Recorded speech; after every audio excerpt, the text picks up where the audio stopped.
Você já percebeu que algumas histórias não ganham manchete porque simplesmente não deveriam existir? Pois é, em Botucatu, interior de São Paulo, existe um caso que só circula em relatos perdidos e que oficialmente nunca aconteceu. Hoje você vai conhecer o caso João Valério. E eu te garanto, quando terminar, você vai entender por que ninguém fala sobre isso. Em 2014, João Valério, um cara comum, pedreiro de 42 anos, começou a relatar a amigos e vizinhos algo que todo mundo achou que era cansaço mental. Ele dizia que, todas as noites, entre 2h47 e 3h05, alguém entrava no quarto dele. Mas não era gente, não era som, não era sombra. Ele dizia que era como se a presença estivesse dentro da cabeça dele, empurrando pensamentos que não eram dele. E o pior, ele acordava exatamente na mesma posição em que dormiu, como se não tivesse mexido o corpo a noite inteira. Ninguém levou a sério.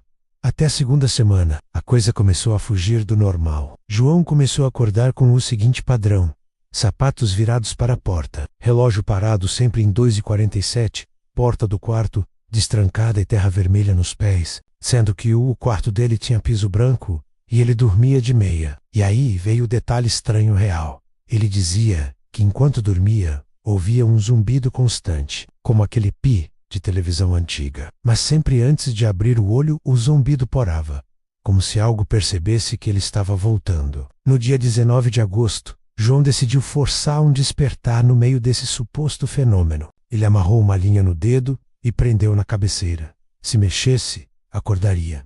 Mas a linha não tocou nele. Ele acordou porque ouviu, bem atrás da nuca, alguém dizer: "Acorda não." Só que ele estava sozinho no quarto. Quando sentou na cama, percebeu algo impossível. A linha que ele amarrou no dedo estava cortada com precisão, como se tivesse sido queimada. João procurou ajuda num grupo de caminhoneiros que passava pela região, porque ele não confiava mais em ninguém da cidade. E ele contou para eles o que viu naquela madrugada. Ele disse que acordou vendo a própria cama de cima, como se estivesse flutuando, mas ainda sentia o corpo deitado. E no canto do quarto, não era um ser, não era uma pessoa, não era um ET clássico. Segundo ele, a figura era comprida, fina, como um fio humano, sem rosto, sem articulação. E a pele parecia úmida, refletindo a luz como se fosse óleo. E o mais perturbador, a coisa vibrava, como se pulsasse num ritmo que não era dessa terra. João disse que essa coisa só desapareceu quando ele tentou mexer o pescoço. E, antes de sumir, ela fez um som que ele descreveu como um estalo por dentro do crânio. Depois disso, ele desmaiou. 2 dias depois, João apareceu na Santa Casa de Botucatu, confuso, repetindo a mesma frase. Eles falaram que eu não devia ter acordado, sem ferimentos, sem drogas no corpo, sem histórico psiquiátrico. Foi liberado no mesmo dia e desapareceu 24 horas depois. Nunca mais apareceu.